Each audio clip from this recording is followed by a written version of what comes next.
finding answers in everything.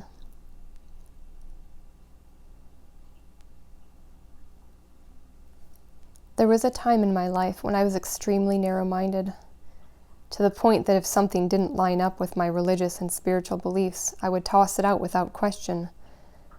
I wouldn't hang around people who believed differently. I wouldn't read their books or listen to their ideas.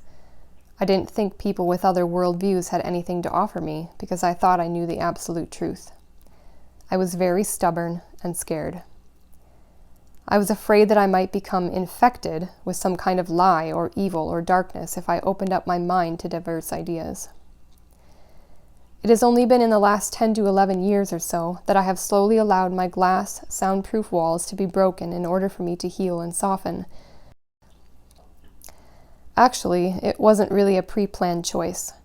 My beliefs had shifted to such a point that I had no foundation whatsoever.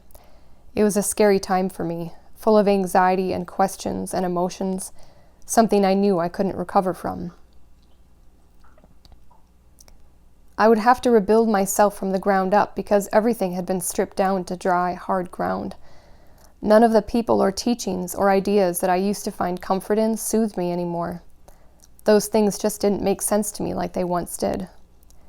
So I was forced into searching for materials to rebuild from other places. In this searching, I have been continually amazed by what is out there. The beautiful science that I had once believed to be pointless and wrong. The teachers of life and spirituality that offered answers to my long outstanding questions. The books that gently guided me to seek my own path, a rebuilding path, one that I probably would not have found in my old small box with very limited views.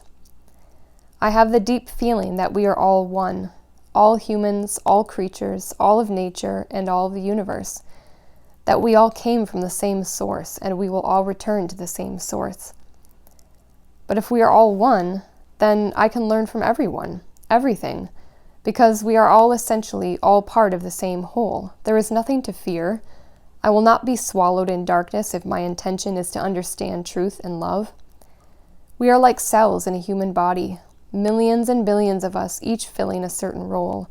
Under a microscope, we all look like separate little parts doing their own thing, bumping around from here to there. But when you zoom out and stand in front of a mirror, you can see that all those little cells make up this amazing formation that appears as if it is one solid structure, a body. This structure that we call a body communicates among itself in a unique way that science still cannot understand. But it's all for the benefit of the body as a whole. Every single cell is stuffed with the absolute purpose of keeping the body at peak performance. In each and every moment, these multitudes of cells are talking and moving and dividing. A nerve cell in the foot speaks to the brain, and the brain speaks to the rest of the body, and adjustments are made immediately for the benefit of the foot, while simultaneously communicating with every single one of the trillions of cells that make up the body.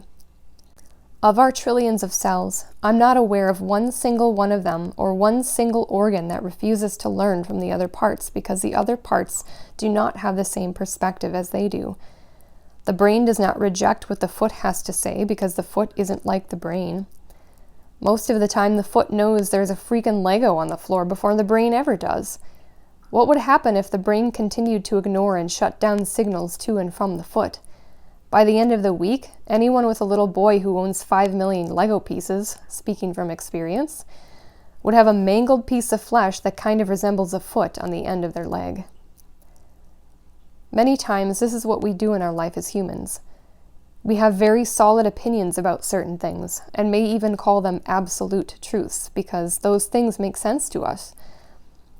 And when someone who does not share the opinion about said opinion comes along, we reject them, or at least their ideas, and go find our tribe that makes us feel more secure about what we already believe. Then we spend even more time digging trenches for these opinions that we so deeply love and trust. It's scary to step out of the trench when we have built a comfortable place there. But a healthy body cannot do this and remain healthy, nor can we as the human race. This does not mean that we have to accept everything that comes along as truth or reality, and it does not mean we have to change our opinion. But here's the thing.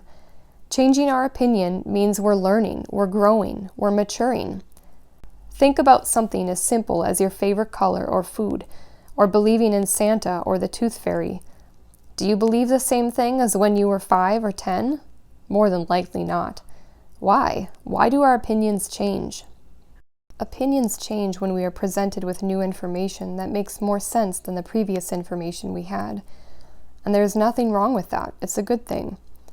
There is also nothing wrong with being presented with new information that doesn't make sense to you and therefore not changing your opinion. The latter, however, is not the same thing as being so narrow-minded and stubborn that we refuse to even acknowledge that other opinions actually exist and that intelligent, loving people believe something different than we do. And just because we have an opinion doesn't mean we are right. Just because someone else has an opinion doesn't mean they are right either.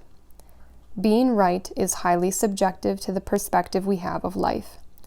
We have to take a step back and realize that just because we believe something doesn't mean it's true. It just means that it's our opinion, and hopefully it is something that is working for our life.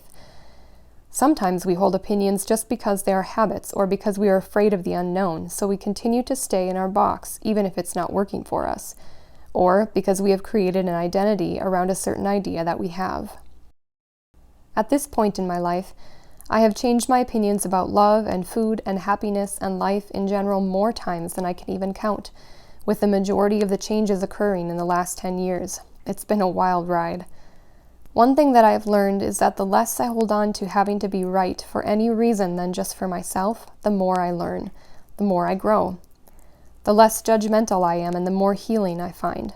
It's stressful always having to convince people of a certain opinion or belief. Back in the day, I used to think that people who remained on the same path with a heartfelt conviction and never strayed from their truth, their religion, their ideals, were the epitome of the supreme human. To me, it meant they had depth of character and a huge amounts of willpower and strength to remain so secure in their beliefs. Their level of commitment to what they held true was a testament of stability in my eye. Now, I'm not so sure. In fact, I'm pretty sure it's not healthy to be that extreme and unchanging. On the other hand, I'm not sure it's so healthy to be extreme the other way either, being so lax that a person is constantly being tossed around no matter what their internal voice is saying to them. I have found more health, more freedom, more enjoyment, and more contentment, just more of all the good stuff by being open. Open to the people around me, what they have to say, experiences they've had, without judging them as immoral, wrong, weird, or stupid.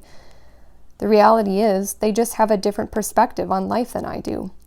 Their experiences and traumas and enjoyments have shaped their view and acceptance of the world just like mine has for me. In the library, if a book kind of pops out at me, no matter which section or topic, I love to pick it up and take a dive into another world for a moment, see if anything rings a bell for me. Out in the woods, at the grocery store, at the gas station, wherever I am, stuff speaks to me, stuff that is random or off topic. These things speak to me in ways that they never used to, opening up to realms of things that I never used to dream of.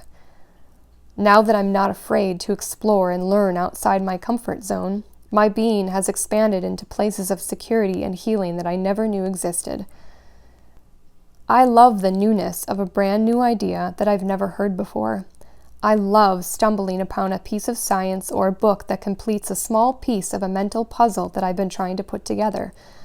I just love learning from the most unexpected places in the most unpredictable experiences. I love the feeling I get when I am able to release any attachment to my own opinions when I am listening to what worked for someone else on their life path. I love being able to embrace the infinite possibilities in finding answers in everyone, in everything.